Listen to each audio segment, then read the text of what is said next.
with you. Let's go back to 2015 in New Jersey, the first place my husband and I settled after arriving in the United States. One day, I read a local news story that struck me deeply. It was about the nearby small town called Belleville, where people were repairing a badly damaged old church.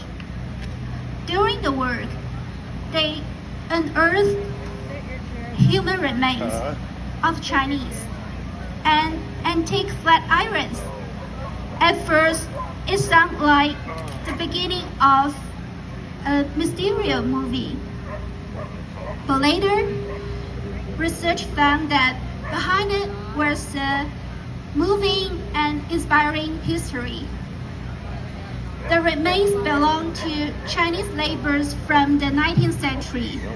They came to the East Coast during a wave of anti-Chinese settlements, recruited by a steam laundry factory in New Jersey. Because the owner learned about Chinese immigrants' reputation of being diligent and skillful, there they formed the very first Chinese community and celebrated the very first Chinese New Year on the East Coast. Unfortunately, when people of this Chinese community died, the local cemeteries refused them. Then, the local Dutch church stepped in. They accepted the deceased Chinese immigrants and buried the bodies under its floor. Both as an act of protection and as a way of respecting the Chinese customers that one day the deceased might be brought home to rest. But as time passed, the pioneers were forgotten underground. More than 100 years later, they were rediscovered by accident.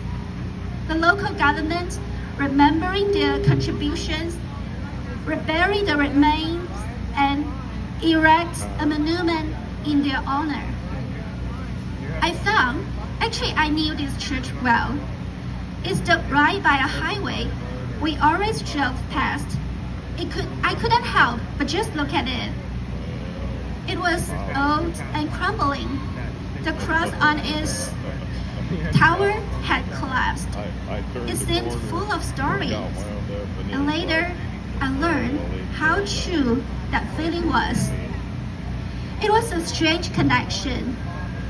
In a foreign land, I was drawn to a broken, forgotten church, not knowing it was tied to the history of my own people.